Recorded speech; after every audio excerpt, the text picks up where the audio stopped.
Bonjour et bienvenue à tous dans le podcast de France TV Sport. Nous recevons aujourd'hui Estelle Mosley, médaillée d'or au championnat du monde amateur et lors des Jeux Olympiques en 2016 en moins de 60 kg. Elle est passée professionnelle la même année et détient depuis 2019 le titre de championne du monde IBO en poids léger. Estelle, vous avez désormais un palmarès bien fourni. C'est quoi les objectifs prochains dans les mois à venir ? Accoucher. Premier objectif, accoucher. Que tout se passe bien et puis retrouver le plus haut niveau très rapidement. Je pense revenir sur le ring d'ici octobre, ce que je souhaite en tout cas. Maintenant, c'est jamais certain quand il y a une grossesse en cours, mais c'est mon souhait pour défendre ma ceinture avant la fin de l'année. La ceinture IBO mondiale que j'ai eue l'an passé. Et puis derrière ça, l'objectif majeur, c'est de réunifier les ceintures et d'aller chercher Katie Taylor, qui est la meilleure actuellement dans ma catégorie. C'était un objectif de base ou vraiment c'est venu progressivement et vous êtes dit, d'abord le titre IBO et maintenant tous les titres mondiaux ? J'ai tendance à toujours regarder le meilleur possible, ce que je peux faire de mieux quand j'aborde quelque chose ou dans un domaine en particulier dans lequel j'évolue. Et il se trouve qu'en boxe professionnelle, moi je connaissais bien Katie Taylor puisque je l'ai rencontrée en boxe olympique à plusieurs reprises. Et je savais que derrière les Jeux, elle était passée pro tout de suite. Donc quand j'ai pris la décision de passer professionnelle un an après les Jeux Olympiques, la meilleure c'était elle. Donc l'objectif tout de suite, ça a été de faire en sorte d'aborder les choses petit à petit forcément, mais avec au final ce fameux combat, puisque je la voyais mal dans les années à venir perdre ou descendre dans le classement. Pour moi, avant que je la rencontre, j'espère prochainement, je pense que ça restera elle la meilleure dans cette catégorie. Quand vous regardez dans le rétroviseur, vous avez commencé à 12 ans, je crois. J'avais lu que vos parents n'étaient pas très très chauds à la base, notamment votre père. Le fait d'arriver aussi dans un sport qui est quand même particulièrement compliqué, peut-être pour les femmes de base, de l'extérieur du moins, qu'est-ce que ça a fait ? Qu'est-ce qui vous a poussé à choisir ce sport-là en particulier ? Je pense que quand j'ai choisi ce sport, quand j'ai choisi de pratiquer de la boxe, je ne me suis pas vraiment posé de questions sur quelle est la place de la femme au sein de ce sport. Bon, je savais que c'était un sport de combat, donc je ne m'attendais pas à être entourée de filles, mais ce n'était pas ma question première. La première question, c'est... Déjà, la première chose, c'était est-ce que j'avais la volonté de le faire ? Oui, j'avais la volonté de le faire, j'avais envie d'essayer un sport de combat. Et puis après ça... Quand je pratique, je regarde, il n'y a que moi que je regarde finalement, comment je me sens dans le sport, est-ce que je me sens bien. Je ne fais pas forcément attention à l'entourage, à ce qui se passe autour, du moment que l'accueil est bien, et ça a été le cas. J'étais dans un sport de combat, j'étais la seule fille, mais j'étais traitée pareil que tout le monde. Je ne ressentais pas forcément cette différence d'être la seule fille au sein d'une multitude de garçons. Et à la fois, j'avais de la part des entraîneurs la sensation d'être quand même protégée. On m'envoyait pas... on faisait des entraînements comme tout le monde, mais quand venait le moment des combats, des mises de gants, il y avait quand même cette protection qui était présente, donc j'étais quand même en sécurité. C'est ce qui a fait que je suis restée, je pense, dans ce sport-là. C'est tout ça qui a fait que j'y ai trouvé ma place très facilement et que j'ai continué là-dedans, même si j'étais la seule fille, même si c'était un sport exigeant, je trouvais que j'étais dans de bonnes conditions pour pratiquer le sport comme les garçons, donc finalement avoir la possibilité de progresser aussi comme les garçons, mais avec peut-être un peu de risque en moins, dans le sens où on ne m'envoyait pas non plus au charbon à prendre des coups inutiles et à prendre des risques inutiles sur le ring avec des hommes qui avaient... j'ai commencé à 12 ans, les garçons qui pratiquaient avaient plus 15-16 ans, donc forcément leur frappe était beaucoup plus saine que la mienne. Donc si je n'aurais pas eu cette approche de la part des entraîneurs, je pense que ça aurait été peut-être un peu plus compliqué de perdurer dans ce sport-là, parce que les coups, ça fait mal, mais j'avais toujours cet aspect protecteur qui était présent. La boxe au JO, vous avez déjà motivé à la base pour faire ce sport-là. Est-ce que vous aviez peut-être des personnages particuliers, féminins ou masculins, qui vous ont dit « ouais, je veux être comme lui ou comme elle, faire exactement la même chose » ou pas du tout? J'avais pas forcément de personnage en particulier. Bien sûr, je connaissais les plus grands noms de la boxe, hein, Mohamed Ali, Mike Tyson. C'est des personnes que, de toute façon, que même si on n'est pas dans la boxe, on connaît. Mais j'avais pas de modèle en particulier. J'avais des exemples de représentation de boxe et de milieu de la boxe à travers aussi des films. C'est un milieu qui... J'avais besoin de cette dureté, je pense, à ce moment-là. J'avais besoin de pratiquer un sport dur, totalement différent de ce que j'avais pu faire, qui était plus artistique. J'avais besoin de sentir que je pratiquais un sport.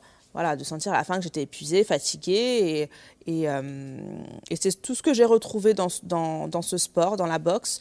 Et le côté supplémentaire, c'est que j'ai retrouvé beaucoup de complexité aussi dans ce sport. C'est pas juste prendre des coups et donner des coups. Voilà, il y avait toute l'approche stratégique. On donne 3 coups, mais finalement, on fait des combinaisons totalement variées. On doit s'adapter à l'adversaire. Et ça m'a beaucoup plu aussi, cette complexité supplémentaire, au-delà de l'aspect purement physique et l'aspect purement se donner, dépasser ses limites. Voilà, il y avait ce côté-là stratégique qui me plaisait bien. Et vous êtes donc championne du monde amateur, après vous êtes championne olympique, on se souvient tous évidemment. Est-ce qu'à ce moment-là, il y a déjà la volonté de passer professionnel ou de rester, de terminer sur peut-être un titre aux Jeux Olympiques? Beaucoup de sportifs sont dans ce cas-là. Avant de faire les Jeux, ma volonté c'était de gagner les Jeux, devenir championne olympique et d'arrêter derrière. Pour le coup, j'étais dans cette optique-là. Et j'ai jamais voulu passer professionnelle, en fait. Parce que passer professionnel, pour moi, comme son nom l'indique, c'est être professionnel. Ça veut dire, c'est mon métier. Et je ne me voyais pas ne pas vivre de mon métier, devoir travailler à côté. Et pourtant, c'est ce qui se faisait. C'est ce qui se faisait chez les garçons, alors c'est ce qui se faisait complètement chez les filles. Il n'y a aucune fille qui pratiquait en professionnel en France et qui ne faisait que ça.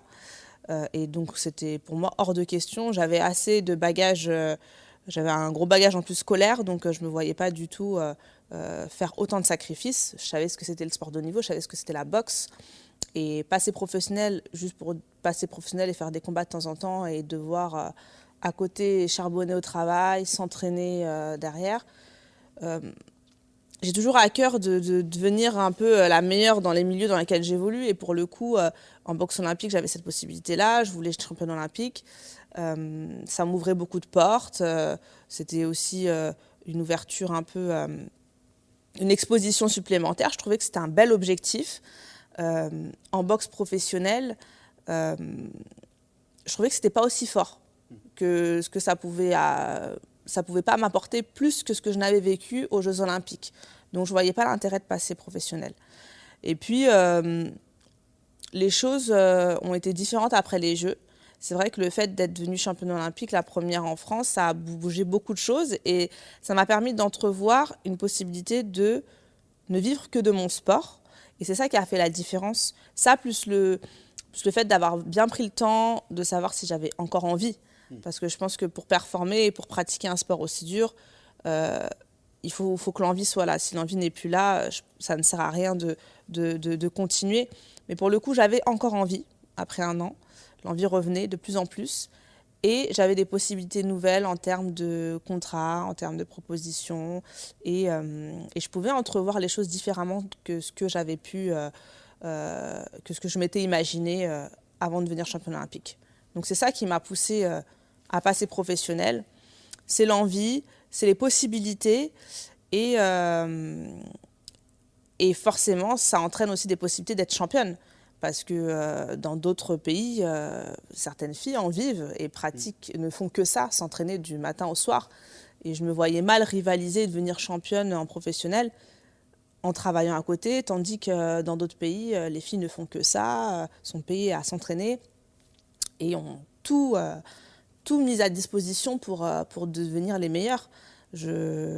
Ça aurait voulu dire passer professionnel, oui, mais juste pour faire des combats de temps en temps et en attendant la fameuse défaite contre la meilleure, quoi. Et voilà, c'était pas du tout dans mon optique. Vous avez fait donc l'école d'ingénieur de Léonard de Vinci. Ouais. Vous avez été ingénieur pendant combien de temps à Alliance? Je ne sais pas si vous l'êtes toujours même. Alors, je suis toujours avec Alliance, Toujours, ouais. qui est devenu c'est mon plus ancien partenaire maintenant, puisqu'ils m'ont accompagné avant les Jeux depuis 2015 et ils sont encore avec moi. Forcément, notre collaboration a évolué d'année en année, puisque au départ, j'ai commencé en tant que stagiaire chez eux. C'était dans le cadre de ma fin d'études, mon stage de fin d'études. J'ai été ensuite intégrée en tant qu'ingénieure. Seulement c'était l'année olympique, donc j'étais détachée quasiment à 100%. On va dire que j'ai plus bossé en tant qu'ingénieure dans le cadre de mes études que dans le cadre vraiment du travail. Et puis derrière, on a eu un accompagnement après les Jeux qui a évolué encore, puisqu'il y a eu cette médaille olympique et ils ont eu envie de continuer avec moi parce qu'ils ont vu que ça avait marché. On se retrouvait un peu sur les valeurs qu'on prenait et puis voilà, l'histoire avait démarré avec un peu rien, puisque en 2015, je n'avais pas encore tous ces titres-là, et ils m'ont fait confiance, ça a marché, ils ont eu envie de me faire encore confiance, même avec mon passage en professionnel.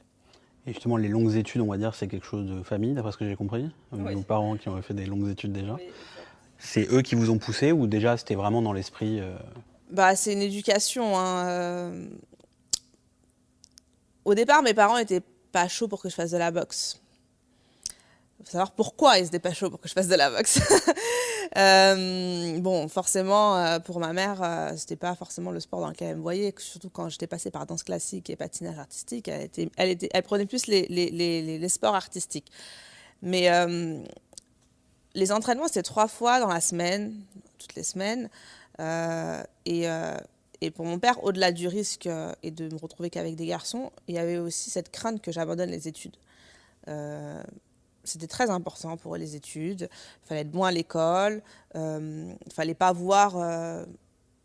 ils ne voyaient pas dans le sport une manière de subvenir plus tard à ses besoins. Ce n'était pas ce qui permettrait d'assurer sa vie.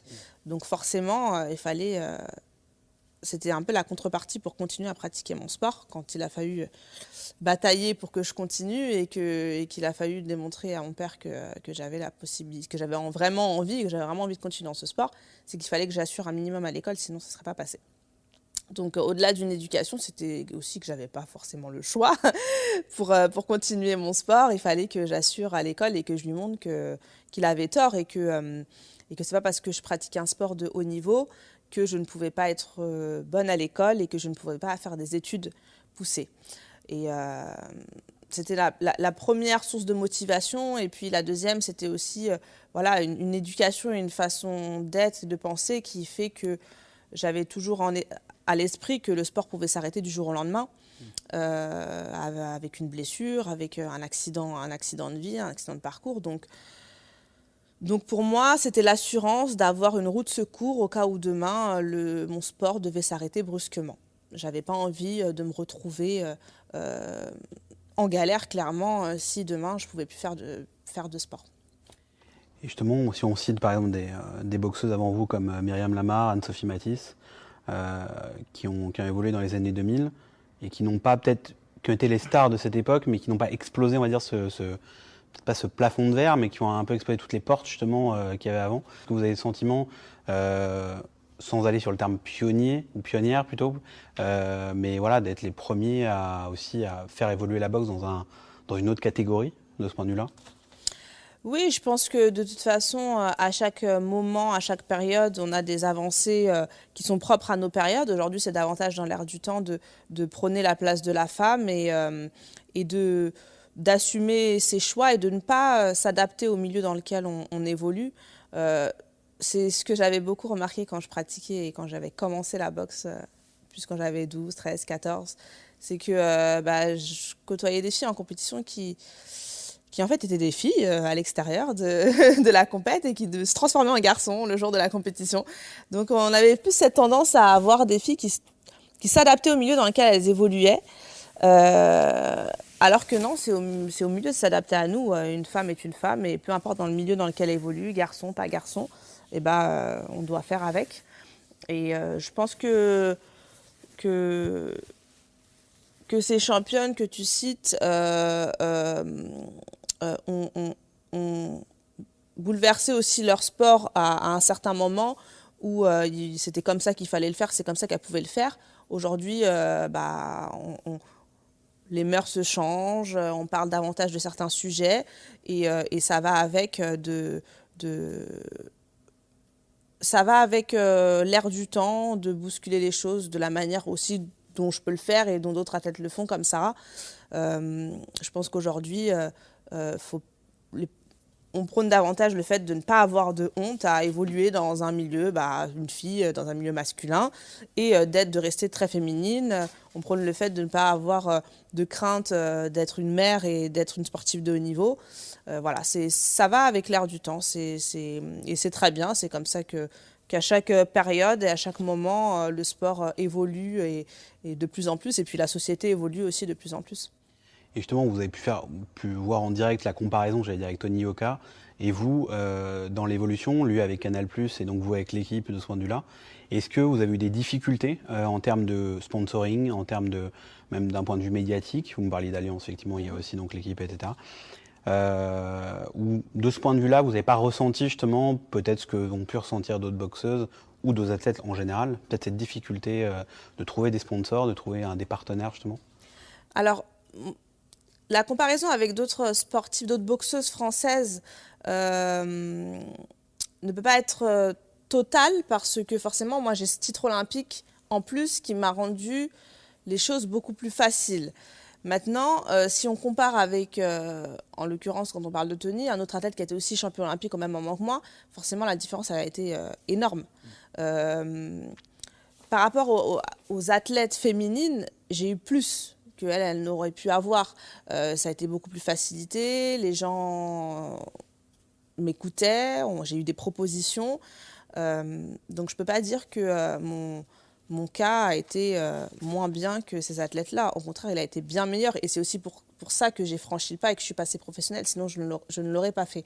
Maintenant, la disparité entre hommes et femmes reste présente. Et à niveau égal sur une même compétition qui a autant de ferveur que pour les hommes, autant pour les hommes que pour les femmes, c'est vrai que la suite a été très différente. Les propositions ont été moins nombreuses, les montants ont été bien inférieurs. Et puis de toute façon, ça c'est le reflet un peu de ce qui se fait dans le sport en général, hein, dans tous les sports et dans le sport, dans tous les niveaux de sport aussi. C'est qu'il y a toujours ces disparités qui sont présentes, et ça a été le cas. Maintenant, c'est vrai qu'il y a quand même beaucoup de choses qui ont bougé, je pense, avec cette médaille olympique. Et puis aussi, je pense aussi avec ma personnalité et mon caractère qui a fait que, quoi qu'il arrive et quoi qu'on pouvait penser et attendre de moi, j'ai fait en sorte de faire ma place et de me faire entendre au moment où je voulais me faire entendre. Je suis tombée enceinte après les Jeux, donc forcément, un an après, on n'attendait plus forcément trop après moi et on ne s'attendait pas forcément à ce que je revienne et les choses ont été plus compliquées. Elles auraient été peut-être moins compliquées si je serais passée professionnelle tout de suite après les Jeux. Mais elles ont été un peu plus compliquées un an après les Jeux et on repart sur ces problématiques de oui, mais elle était enceinte, est-ce qu'elle est capable de revenir? On t'écoute parce que tu es quand même championne olympique, mais on ne t'écoute pas totalement parce qu'on se dit ouais, bon, elle est championne olympique, mais elle a eu un enfant, donc peut-être qu'elle ne reviendra pas, quoi. Peut-être qu'elle n'a pas les capacités d'eux. Donc ça, c'est plus ma personnalité, mon envie et le fait de dire, vous pouvez dire ce que vous voulez, quoi qu'il arrive, j'ai dit que je le ferai et je sais que j'ai les capacités de le faire et je le ferai, qui a fait que j'ai accroché des partenaires aujourd'hui qui sont encore là, même si j'ai mon deuxième enfant en cours et qui ont plus cette capacité à ne pas décrocher. Je dis toujours que c'est à nous aussi, athlètes, de défendre notre propre cause. C'est aussi aux femmes de défendre leur propre cause et leurs propres problématiques. Et ça doit aussi passer par des personnes comme ça, des personnalités. Alors tout le monde n'en a pas les capacités, tout le monde n'a pas un caractère fort, mais ceux qui l'ont, je pense que c'est à ces personnes-là de montrer que si, les choses sont possibles de la manière dont on les ressent et dont on les vit. Je prenais l'exemple d'une qui n'est pas boxeuse mais qui est judokate, Émilie Andéol. Vous avez dû lire l'interview justement dans Le Parisien. qui se retrouvait au chômage justement 2 ans après son titre olympique. Est-ce que vous, par exemple, dans le milieu de la boxe, vous avez pu voir ça sur d'autres boxeuses, ou même voir, est-ce que vous avez été surpris même seulement de ce que disait Émilie Andéol justement dans cette interview, de se dire que bah voilà, finalement le titre olympique, malheureusement, c'est terrible à dire, mais Ouais, ne fait pas tout. J'ai pas été surprise. Alors j'ai été surprise par le cas d'Émilie parce que je pensais qu'elle avait pu quand même pas rebondir sportivement parlant comme elle l'aurait souhaité, parce qu'on l'aurait vu. Quand on rebondit après une médaille olympique, c'est qu'on est visible, c'est que voilà, on entend nos performances, etc., etc. Mais donc pas à ce niveau-là, mais je pensais qu'elle avait pu avoir quand même quelque chose qui lui permettrait de subvenir à ses besoins de manière décente. Et ça n'a pas été le cas, ou peut-être que ça a été le cas d'une manière trop courte et qu'après, bah, elle a été lâchée par certaines personnes. Mais ça ne m'étonne pas parce que je donne toujours l'exemple des derniers Jeux, des Jeux 2016. On retient, quand on pose des questions aux personnes, on dit qui a été champion olympique, on nous cite 2, 3, 4 personnes. Pourtant, il y a eu 10 médailles olympiques, 10 médailles d'or aux Jeux olympiques en 2016. On n'est pas capable de donner les noms des 10 médailles d'or. C'est bien que quelque part, il y a des médailles qui résonnent plus que d'autres, il y a des personnes qui arrivent plus, qui s'en sortent plus que d'autres. Donc la médaille d'or olympique n'est pas synonyme de réussite sportive. Sur le moment, c'est un coup d'éclat. C'est tout un pays qui se lève, mais ça s'estompe très vite.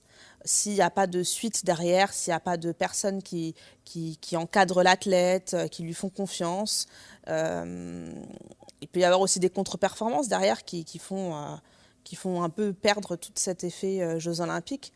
Donc la médaille olympique, la médaille d'or olympique, le titre olympique n'est pas une fin en soi. Il y a quand même tout un travail derrière à faire.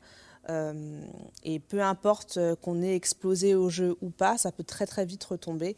Il y a un travail autant d'athlètes, puisqu'il faut reperformer, retrouver l'envie, la confiance en soi pour assumer tout ce qu'on a vécu au jeu, toute cette effervescence, et se dire finalement je suis une athlète et je repars des fois de zéro pour reperformer. Et puis aussi, il faut avoir les capacités d'accrocher les bonnes personnes qui vont nous faire confiance et marcher avec nous sur le long terme et avec ces nouvelles victoires. vous avez parlé notamment de la grossesse. La difficulté, j'allais dire, non, deux cas. Moi, je prenais le cas d'Alison Felix, par exemple, qui avait été lâchée par son sponsor. À la fois le côté regard des autres, justement, ou même le regard des sponsors, le regard médiatique, mais aussi la capacité physique à revenir. Est-ce que justement c'est quelque chose... comment vous l'avez vécu, vous, justement, après les Jeux de Rio, de ce point de vue-là, cette remise en forme, plus aussi, comme vous disiez déjà, le regard médiatique de se dire est-ce qu'elle va réellement revenir au plus haut niveau, quoi. Alors physiquement, pour ce qui est de l'aspect sportif purement, moi, j'ai arrêté complètement pendant ma période de ma première grossesse. Et donc, ça a été peut-être plus long pour revenir qu'une athlète qui aurait continué à s'entraîner enceinte, comme je le fais actuellement pour ma deuxième grossesse, et qui aurait eu aussi tout de suite les outils et l'encadrement nécessaires pour le faire. Et c'est aussi ce que je déplore, c'est que on doit prendre aussi les devants par rapport à une situation qui est une situation classique. Tomber enceinte pour une femme, c'est totalement classique. On prend les devants quand un athlète masculin est blessé. Pourquoi on ne le prendrait pas quand une athlète tombe enceinte ? Et c'est moins dans les mœurs de proposer tout un dispositif autour d'une athlète qui tombe enceinte qu'autour d'un athlète qui se blesse.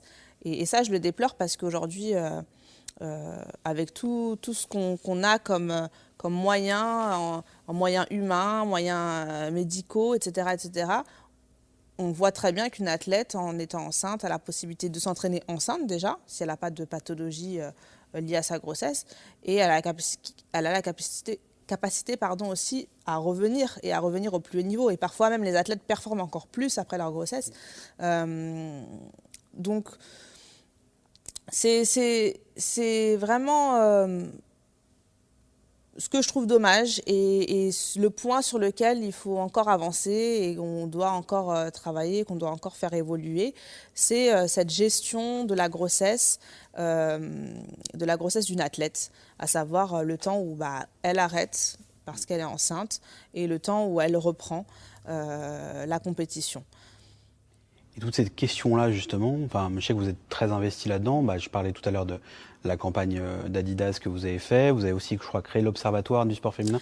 Alors, c'est LPERF, l'association. Ouais. C'était anciennement l'Observatoire européen du sport féminin. Le nom a évolué. Maintenant, c'est LPERF.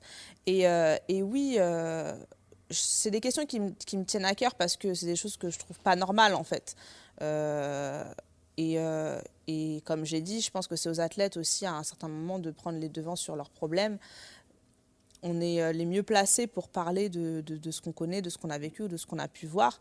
Et moi, après les Jeux, j'avais vu... déjà, je suis devenue championne olympique. Et pourtant, j'ai vécu pas mal de choses avant les Jeux et j'ai trouvé que j'aurais pu être championne peut-être plus vite ou j'aurais pu éviter certains problèmes que j'ai dû affronter seule. Donc j'ai eu envie, c'est la raison pour laquelle j'ai eu envie de fonder cette association pour que les athlètes aient un soutien en cas de problèmes non traités par leur fédé ou non traités dans l'équipe. Mais des problèmes qui ne sont pas forcément des problèmes, c'est des choses qui arrivent dans la vie. Voilà, mon association, elle perf ces 3 pôles. C'est un pôle médico-juridique, un pôle de pause de carrière, un pôle de reconversion. Donc aujourd'hui, dans la question médico-juridique, on traite de problématiques telles que les règles, peut-être les problèmes hormonaux, l'avortement. C'est des choses qui existent dans la vie, en fait. Mais quand on parle de performance et d'athlètes, on est tellement dans la recherche de médailles, immédiates, on est tellement dans l'immédiat en fait qu'on a tendance à balayer ces problèmes et à se dire bon, limite elle nous embête un peu, on va prendre la suivante parce qu'on n'a pas le temps de s'occuper de ça, mais on doit prendre le temps de s'occuper de ça. Aujourd'hui, avoir une athlète qui performe, c'est avoir une athlète qui est capable de s'entraîner, de se dépasser à l'entraînement, mais aussi qui est épanouie en tant qu'athlète et en tant que femme. Et je pense aussi c'est pour ça qu'il y a beaucoup d'athlètes qui ont repris après une grossesse et qui ont encore plus performé parce que peut-être qu'elles étaient beaucoup plus épanouies comme ça en assumant leur choix de femme et leur vie de femme autant que leur vie d'athlète. Je pense qu'il ne faut rien laisser de côté. La performance, c'est être la meilleure partout, être la meilleure techniquement, physiquement, ne rien laisser au hasard et je pense aussi être la meilleure dans sa vie, assumer un peu tout ce qu'on a envie de faire et voilà, je pense que c'est la meilleure manière de performer. Donc j'ai fait cette association-là, je me suis basée sur ces problématiques que j'ai pu vivre avant les Jeux, mais aussi sur cette expérience du coup de femme enceinte que j'ai eue, de cette première expérience où j'ai pas senti forcément un soutien particulier qui s'était mis en place ou un dispositif qui s'était mis en place. J'ai trouvé qu'il n'y avait pas forcément aussi de dispositif qui existait quand on tombait enceinte. Et quand j'ai dû reprendre, je savais que c'était moi et que je devais compter sur moi et sur ma volonté à reprendre, sur les opportunités que j'avais pu avoir, financières aussi. Et je trouve que moi, j'ai eu cette possibilité-là parce que j'ai été championne olympique, parce que j'ai eu le retentissement que ça a eu juste après. Mais tous les athlètes ne l'ont pas. C'est ce qui implique, c'est ce qui fait aussi que y en a plein qui n'arrivent pas à reprendre et qui n'arrivent pas à reprendre au plus haut niveau. Alors que si ça serait traité par les fédérations tout de suite, si on ne lâcherait pas les athlètes, les sponsors ne lâcheraient pas leurs athlètes au cours de leur grossesse, peut-être qu'il y aurait des athlètes qui continueraient à performer et ça serait juste une période à passer dans la vie de l'athlète et à gérer au mieux pour qu'elle reperforme tout de suite derrière.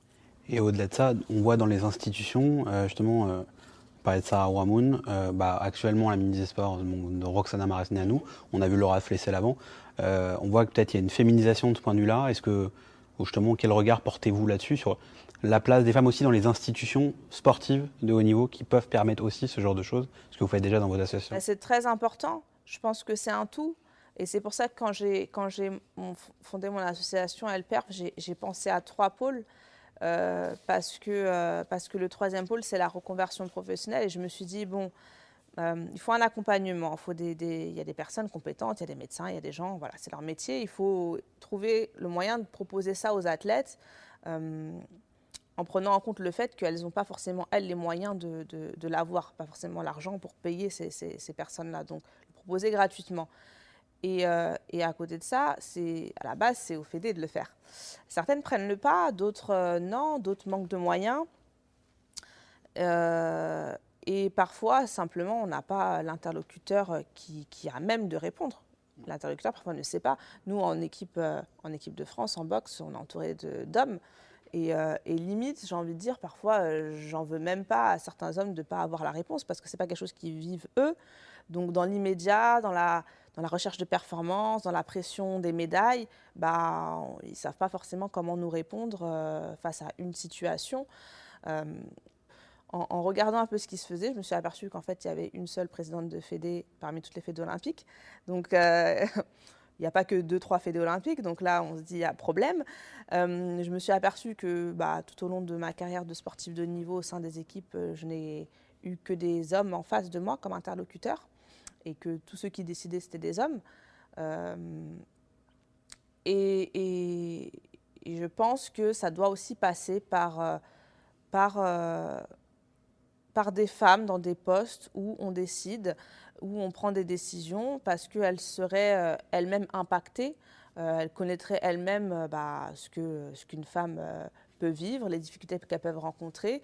Et je pense qu'elles seraient plus à même à répondre à ces problématiques et à mettre des choses en place pour que les athlètes féminines puissent se sentir femmes et puissent avoir des réponses à leurs questions tout au long de leur pratique sportive.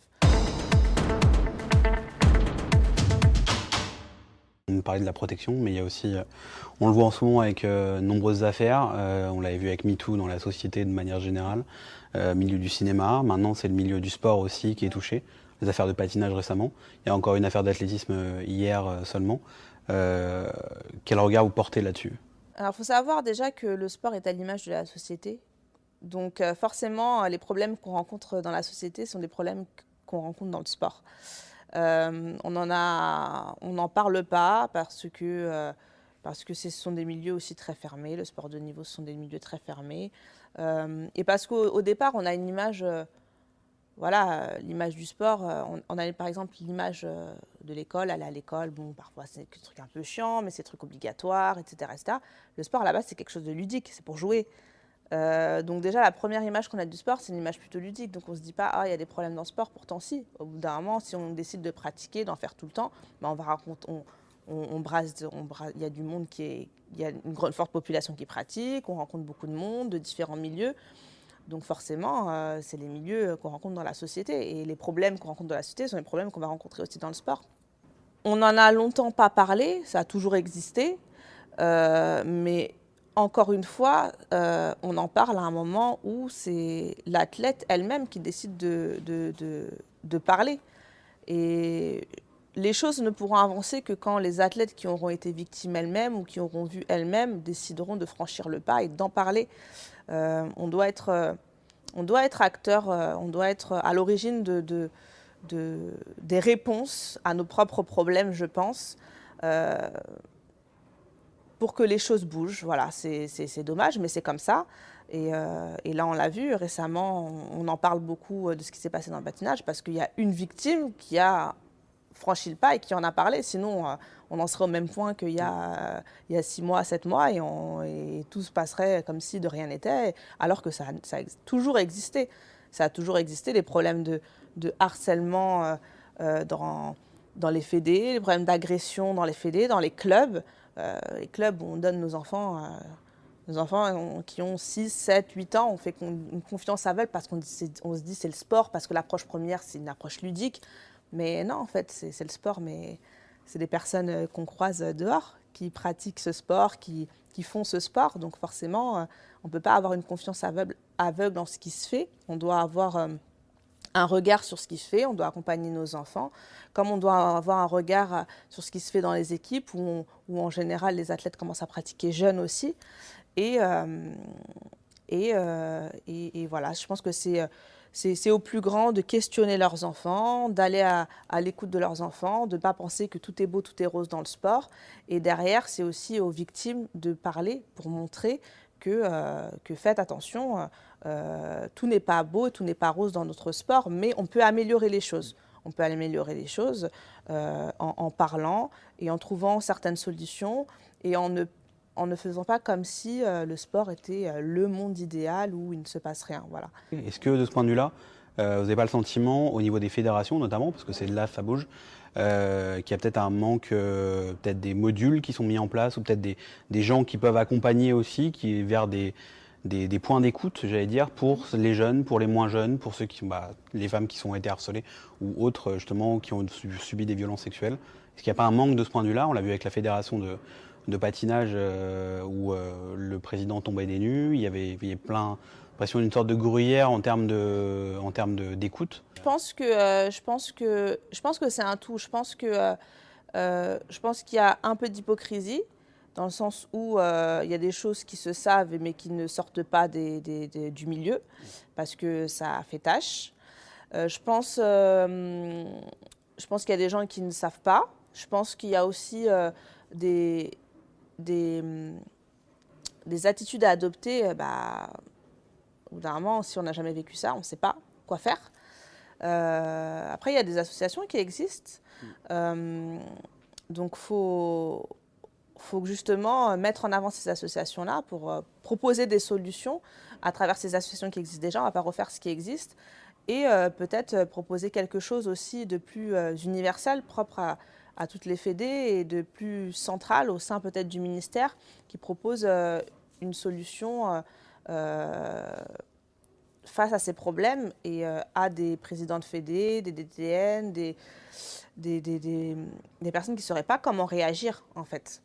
Parce que je pense qu'avoir un cas de harcèlement sexuel, quand on décide de faire confiance à, je sais pas, à un entraîneur, déjà on s'en veut soi-même parce qu'on a fait confiance à la mauvaise personne. Ensuite, on ne sait pas comment réagir parce que forcément il y a un traumatisme qui a été fait. Il y a des personnes qui doivent être licenciées, sanctionnées. Donc, et tout ça, ça doit aller très vite. On doit prendre tout de suite très vite les bonnes décisions pour pas qu'il y ait d'autres cas. Et c'est là où je pense oui, en effet, il faudrait mettre en place quelque chose d'assez central ou alors mettre en avant des associations qui le font déjà, parce que je pense qu'il y a déjà des associations qui le font, mais qu'elles sont peu connues ou auxquelles on n'a pas forcément accès tout de suite. Il faut chercher à qui fait quoi, quel est le numéro. Voilà, je pense que c'est dans le milieu du sport, c'est au plus haut d'avoir ce rôle-là. Donc, en France, c'est le ministère des Sports. Donc, c'est au ministère des Sports de prendre la main là-dessus et de donner les outils aux fédérations, aux clubs, pour qu'ils puissent répondre tout de suite, le plus rapidement possible à ces problématiques. Et je vais poser une dernière question, et ça va être en lien avec ça. J'allais dire, dans 10 ans, est-ce que vous voyez peut-être à la tête d'une fédération, peut-être? Ouais, pourquoi pas? Dans 10 ans, c'est loin. J'ai pris une sage décision de pas trop me projeter. Je me suis longtemps projetée à des 10 ans, 20 ans, et au final, rien ne s'est pas jamais comme prévu. et pour moi en bien, puisque les choses sont plutôt bien passées. Mais je sais que je perdurerai dans le sport. J'ai envie de continuer dans le sport parce que on vit de très grandes émotions à travers le sport. Ça m'a apporté beaucoup dans ma vie et je sais que ça pourra m'apporter encore. Donc forcément, je ne vais pas continuer 10 ans dans le sport de haut niveau. Je ne me vois pas encore continuer 10 ans dans le sport de haut niveau. Je me laisse encore quelques années atteindre mes objectifs, mais je sais que je continuerai dans le sport. Donc, je pense que prendre des positions comme ça au sein d'une fédération, des rôles majeurs, il y a plusieurs moyens de faire bouger les choses, d'être champion et d'oser parler et de mettre des choses en place pour le faire, mais aussi de prendre des rôles importants au sein d'une fédé, au sein d'un gouvernement. Je pense que c'est quelque chose que je me vois bien faire parce que c'est un moyen supplémentaire de faire bouger les choses. Et juste parce que c'est un moyen supplémentaire de faire bouger les choses, ce n'est pas quelque chose que j'écarte. Très bien. Merci en tout cas de nous avoir accueillis à l'INSEP pour ce podcast Entre deux. Merci. Bonne continuation en tout cas à vous.